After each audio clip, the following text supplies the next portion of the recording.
Hello everyone, welcome to the webinar today. My name is Jeffrey Smith. In the chat feature, if you don't mind just typing in, you can hear me to make sure that I'm broadcasting, and then we can move on.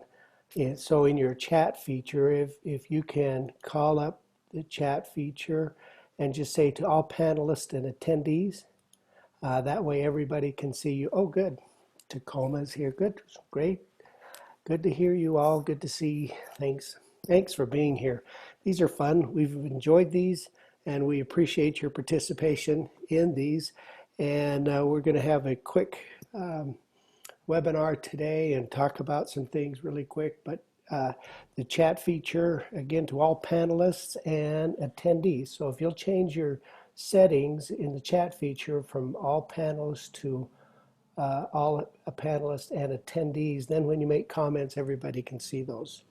So thank you again. This is a participation type webinar through the chat feature and questions. And we want to be able to answer your questions, and we want to hear your comments. I'll be asking you to type in quite a bit today to get your feedback on certain things. Again, use the chat feature, and then when you want to reply to all panelists and attendees, if you've got that. Okay. Introduction. My name is Jeffrey Smith, and I'm the President and Executive Director of STEDI.org. We started this organization actually on campus of Utah State University about 25 years ago, and as the Substitute Teaching Institute. I was the founding director there. We started researching substitute teaching. 2008, we became a spin-off organization from the university as STEDI.org. On the call today is Sam Brand, Vice President of Sales and Marketing. And you guys can jump in anytime. Kelly Stone, Vice President of Client Success. Jessica Smith, the Chief Education Officer and Trainer. And so we're all here today, and be glad to answer any questions, and they'll be chatting with you a lot. Today, we changed this. We were going to talk just substitute teaching, and then as I was preparing, I thought we need to address more than just substitutes. And so really it's preparing the support staff through the summer, the substitutes, the paraeducators, your specialists, and particularly parents. So we want to make sure that we've covered, and we're talking about all these and how we can work with these through the summer and prepare for the fall. And this is only a start of this discussion. Nobody knows the exact what's going to happen in the fall, and so we want to just be ahead of the game and talk about it and share ideas of what's going on, what we know and what we would like to plan on. So our intent here is to write the future, and so how can we see where the future is going and then work backwards, and so we can start today on implementing those things that would help us. So planning for next year, let's talk a little bit about this planning for next year.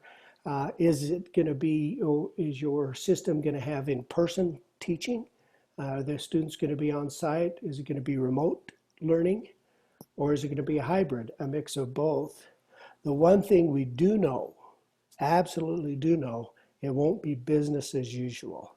I think those days are come, the new normal, we've moved on, and I don't know if we'll ever be able to go back and really do education the way it was just 3 months ago. It's been 2 months, if you will, since most governors declared stay at home. And so schools closed down just a little more than 2 months ago. Incredible amount of work has gone on by school districts, teachers, and administrators in switching from on-site learning to online learning. I do know that, for example, Miami-Dade, let's see if I get their statistics, what they did. Yeah, they distributed 114,000 devices within a week to get it out. So about 75% of the school districts do have now electronics in the students' hands. They did distribute about 50% of the students have hotspots now. And so a lot has happened in this last 2 months. Incredible amount of work has happened in this last 2 months. So I'm going to ask, how likely will your district teach in person? So from 1 to 10, 10 being very likely. In the chat feature, do you mind just typing in how likely you are to teach in person?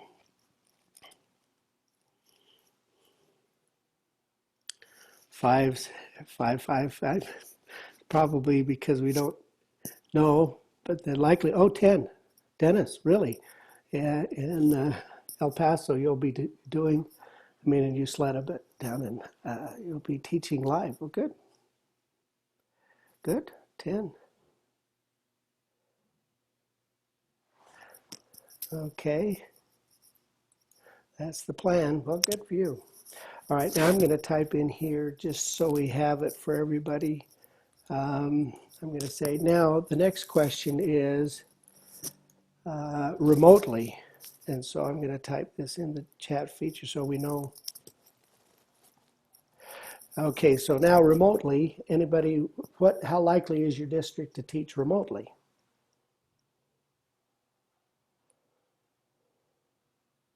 A little, so more consistency, we'll decide in July. Yeah. Okay, 9. Yeah.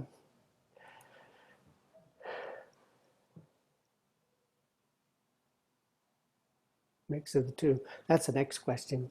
You guys are ahead of the game. All right, so let's go ahead. And so there is a hybrid. So I'm going to type that in. And then now tell me, how likely are you to do a hybrid? Still quite high. Yeah. So that's the options, these 3 options, and I tend to think most people are going to be doing both. I'm wondering if we'll be able to have the capacity of bringing all the students in all at the same time, or if they want to. It's up to the district to make a decision based on somebody else making the decision if they can get together or not. And so it's so you know, it might be, it'll flare up again and come fall and the governor will say everybody's staying home. And then the schools have to make that accommodation. Now in rural Colorado, Lynette, since you're from Denver, my wife is from southern Colorado, from Kines County. And, you know, they haven't had any cases there in Kines County. And, you know, are there students going to be different than what your students in Denver public? And so, you know, not just by states, but by schools, and things could be different. We could have a lot of different activities going on, and even within a school district, some schools might be doing something and other schools not. And so I think as we go through this, we need to talk about this. So on this slide, I'm going to say planning for next year. Let's talk about each one of these, if it's in person, if it's remote learning, or if it's hybrid. How does this affect the teacher? And then conversely, how does that affect substitutes, paraeducators, specialists, and parents? So in person for teachers.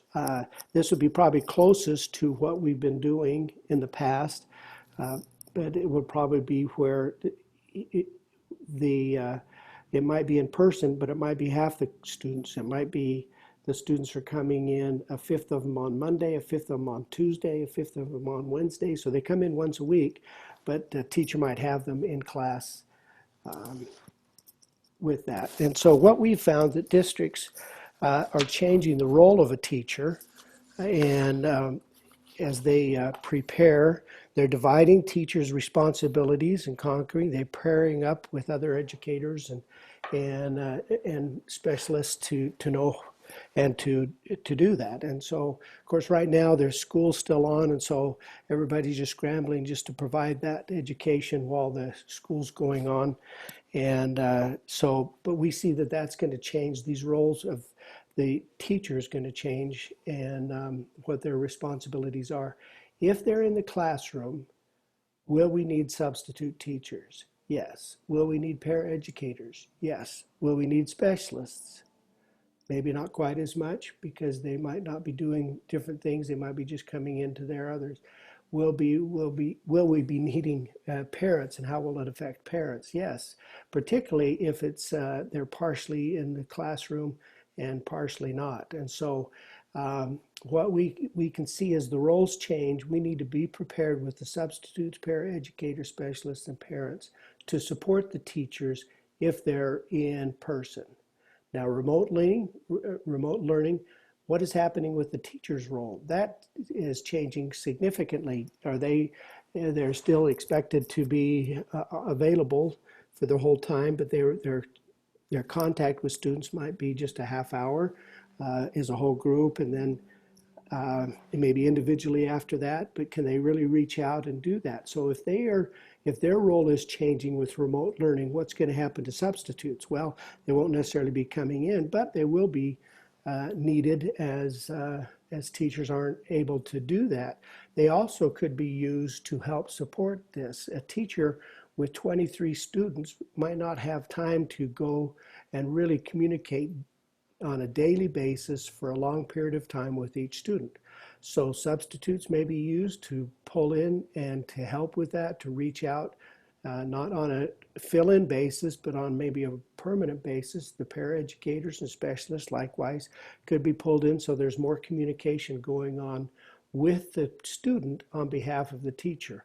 In England, for example, they have very specific and defined roles for individuals, for the classroom teacher, for the substitute teacher. They call them supply teachers. They also have a term called cover supervisors. That role is not to teach, but it's to implement lesson plans. And so we could see that we could have a number of different roles of these individuals who used to be called substitutes, who used to be called paraeducators and specialists, but taking the role of a teacher, taking a role under the teacher of an aide, an online aide or something, to where they're working with students on a remote learning basis, and to give that one teacher per 20 students some help to be able to follow up, to work with them one-on-one, and to be able to be available. And Linez, I think early when you asked, what's going to happen to substitutes who don't have technology, they don't have a computer themselves, how can they be of help?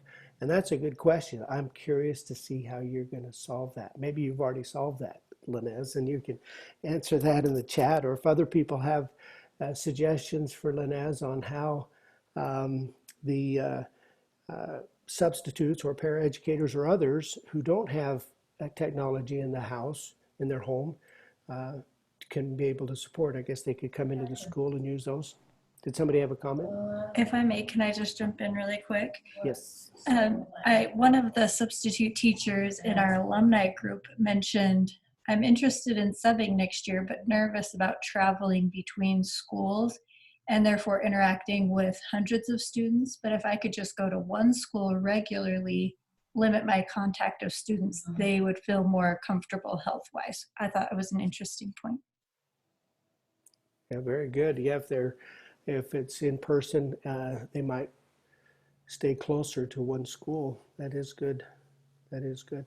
And then the hybrid, we'll need both. And so substitutes, the role of a substitute teacher might change from a day-to-day fill-in to maybe a support role, same with paraeducators, same with specialists. And so it's keeping this in the discussion with them and help define them. Often those who are making the decision for these people are not necessarily the people themselves. And so it is a challenge to understand what's going on and how each one of these aspects, each one of these possibilities, in person, remotely, or hybrid, affects the teacher, particularly if the teacher has kids at home. If they're like they are now, some are really struggling to manage their own students that they teach, plus they're keeping their own children engaged in their learning, as well as the other activities that they might have. And so we have to be mindful of what we're asking and what we're doing to individuals as we go through this process. We do see that this will be common regardless of what plan is used, whether it's a hybrid or whatever. we do see that training for the new roles of substitutes, paraeducators, specialists, and especially parents uh, needs to happen. We need to have more, we say, behavior management uh, and the teaching strategies for substitutes, parents, and specialists. If they're supporting the teacher, they need to have some different skill set. And so during this summer and preparing for fall, regardless of which one of those we use, we need to be providing training for these people and making sure that they have the skills that they need regardless of what situation might be coming up. And it might change. I would tend to think that we might start out one way, and in the winter, when the flu season hits and everything hits, it might have to change. And then go back. It could open up. It could be, and I don't think anybody knows. And so we just have to be flexible and understanding of what it is. But training and having these skills, have these individuals have the skills, will be a most effective thing that we can do. And parents, they also need to have behavior management. And I know their students are at home, but it's a different learning style. They need to have some teaching strategies that are the teacher is using to encourage them to do their learning, individual learning, but the parents need to be able to support that and help with that. And so training with parents is going to be very vital as well. Let's talk about training. There is a STEDI. We've produced a teaching online principles, techniques, and strategies. This is in response to the COVID pandemic. We saw the need for this, and so we've put this together. We launched it about 2 weeks ago. We've had over 2,000 people register for this course, and it's been very successful and mindful of what things they need to know. And so all school personnel who would be involved in remote learning needs to understand this and help this, particularly as they help the permanent teacher and support the permanent teacher. So this is the teaching online is a very exciting new course that STEDI's done. We also have our paraeducator training to make sure they understand behavior management as well as working with the teacher. Same with the specialists in classroom management. Now the specialists, this is the art teacher, the media specialist and so forth, their roles will be changing as well, and most likely to help support the permanent teachers. And so their skills in behavior management and teaching is going to be vital through this and distant learning as well. Now, parents.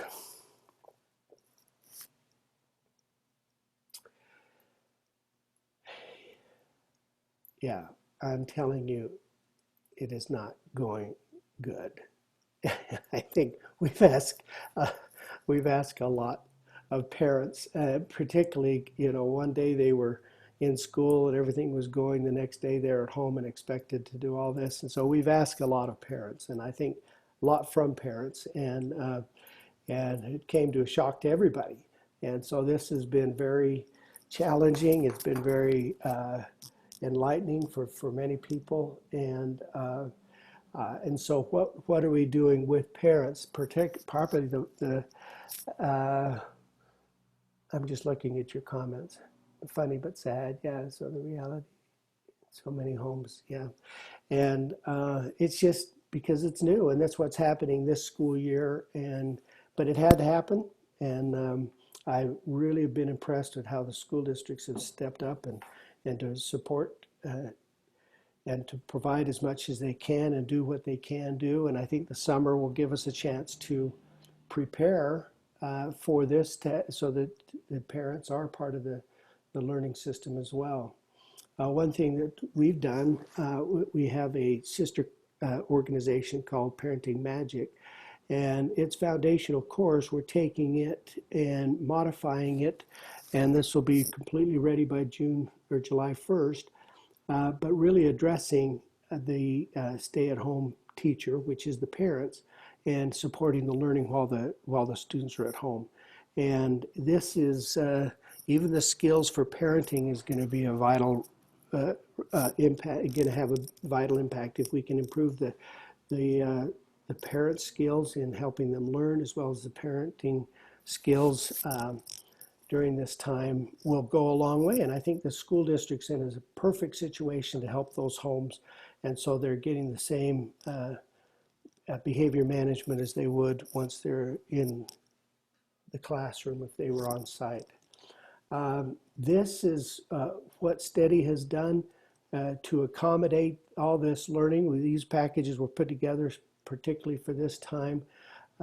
The sub-skills column, you can see is the sub-skills online training. That's the initial training for substitutes for non-certified individuals, and that's been a very vital, oops, I don't mean to do that. So vital component of training new individuals who don't have a teaching degree to be substitutes.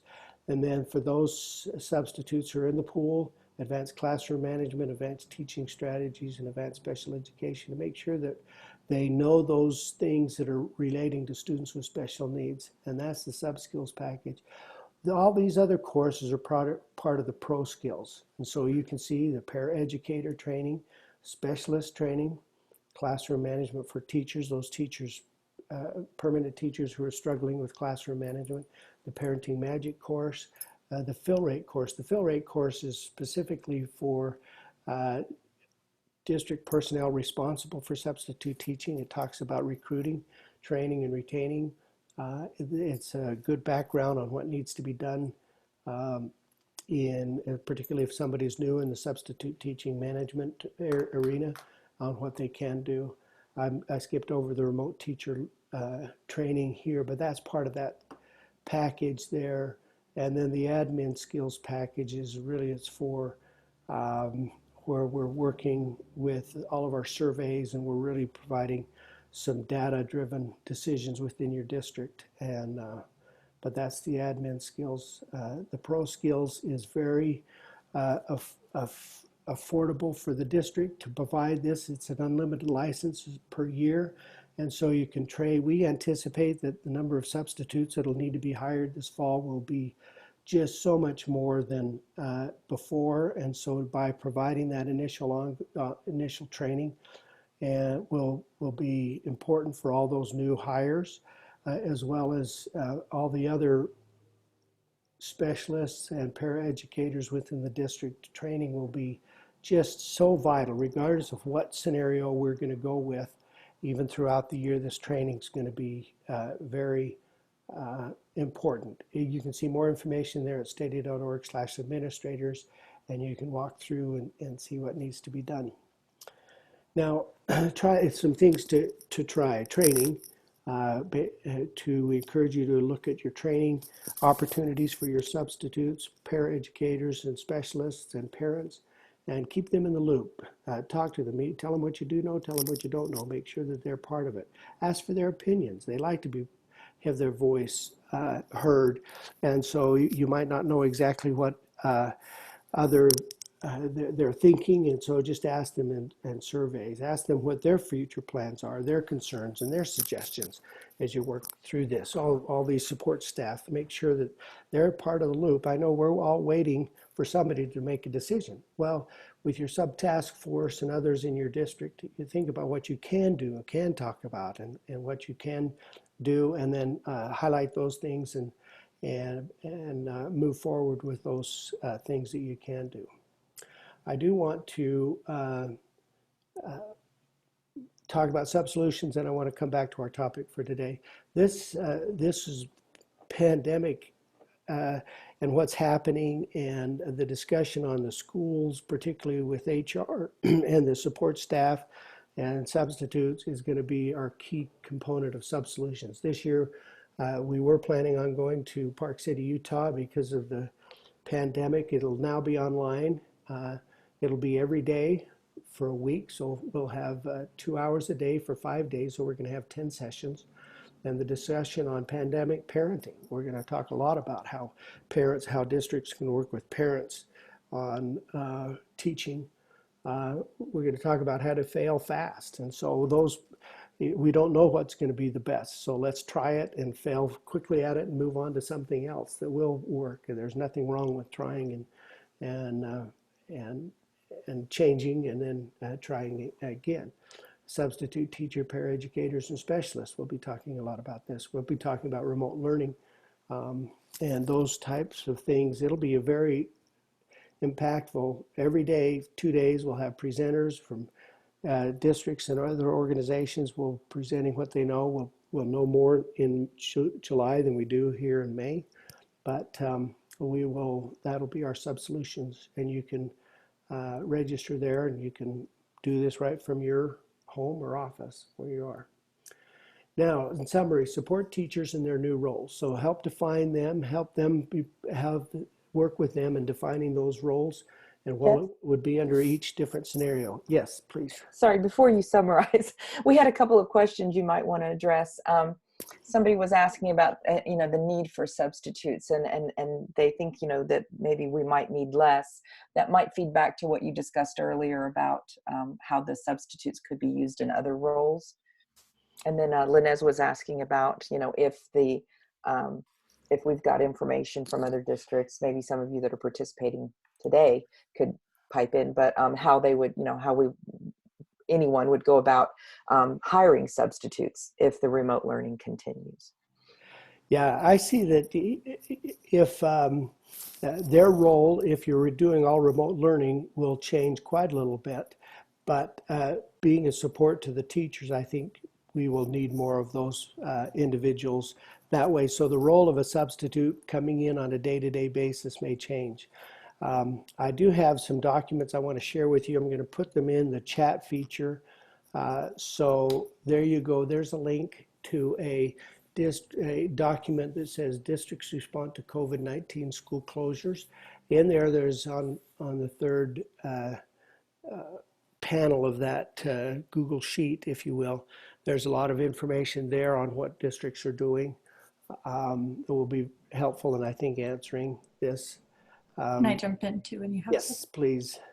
So one thing I'm pondering, and I would love feedback on, is so we have our SubSkills training course, which is our initial training that goes over classroom management, teaching strategies in response to kind of the fallout, I guess is the word I'm going to use. It might not be the ideal word, of having to transition online, this pandemic. I think students are feeling a lot of emotional burden.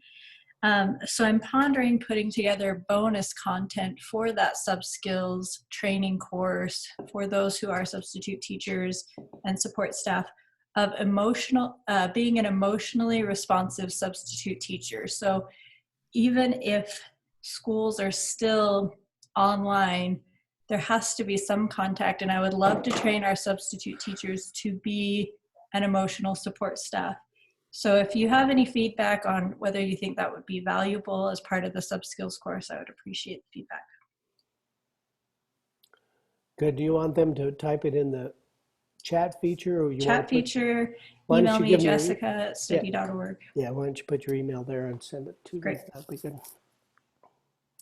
Yeah, so question, I don't see how districts will afford to use subs in an assistive capacity with budget falls. So great, that's a good question, that's a good comment. That might take resources from other areas that aren't being used, busing and other things that might be able to come up with that. I think the number one focus will be on student learning, and so resources from other areas might need to be used to support that. Here's another document. Okay, so copy the one link that I gave you, that Google Doc. That's a good document there that will talk about the school closures. This one that I'm sending out now will be, this is school staff work expectations during remote learning time. These were part of a webinar that was put on, and I'm going to give you that link. It's on the slide now, this EdSource link. I bet if I click on it, it's going to go away.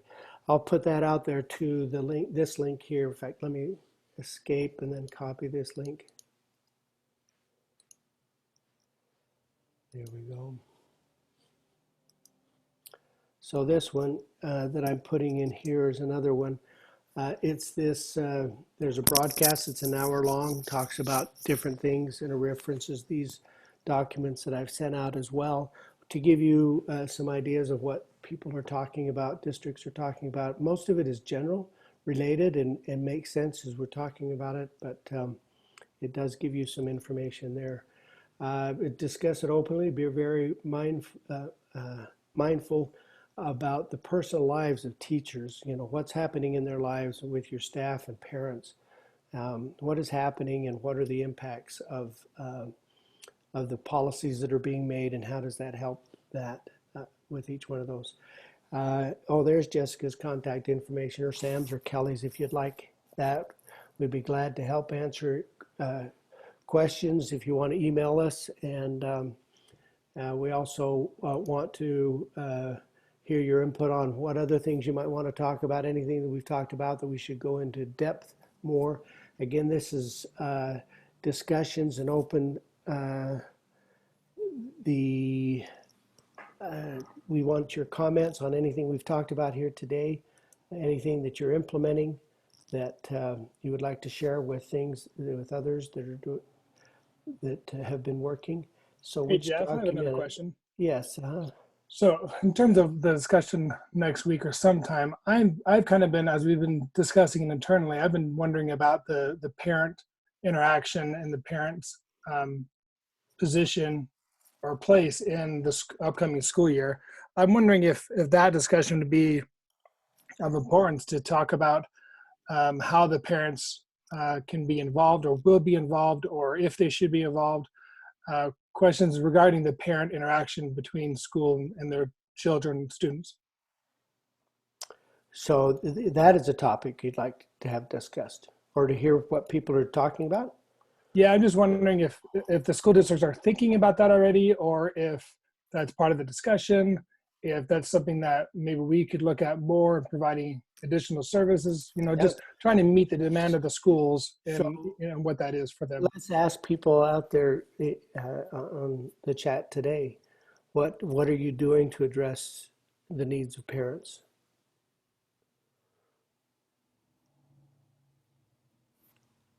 Or how have you been working with parents?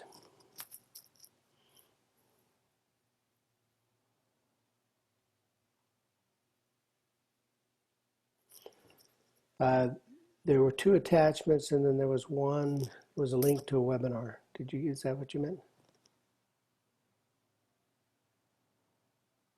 Oh, I see.